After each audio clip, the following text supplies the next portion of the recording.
Ek is Martie. Ek is die trotse eienaar van Hello Women Creations en saam met Giselle het ons Hello Hair by Bergvallei Landgoed oopgemaak. Sjoe, dit is 'n moeilike een. Ek het verskeie hoogtepunte bereik, spesifiek in die laaste 5 jaar in die skoonheidsindustrie.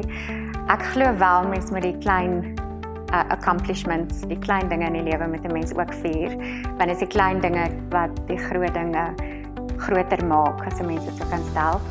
Met die gremering het ek baie goeie geleenthede gehad wat oor my pad gekom het. Ek is die trotse make-up artist of gremeerkunstenaar van 2 bruidsgids voorblaaie. Dis die grootste bruidsgidsboek in ons land, so dis baie groot. En ek het laas jaar die International Wedding Awards se Global Rounds het ek gewen as bridal make-up artist ook. So dis wêreldwyd. So ja, baie trots daarop. Net genade.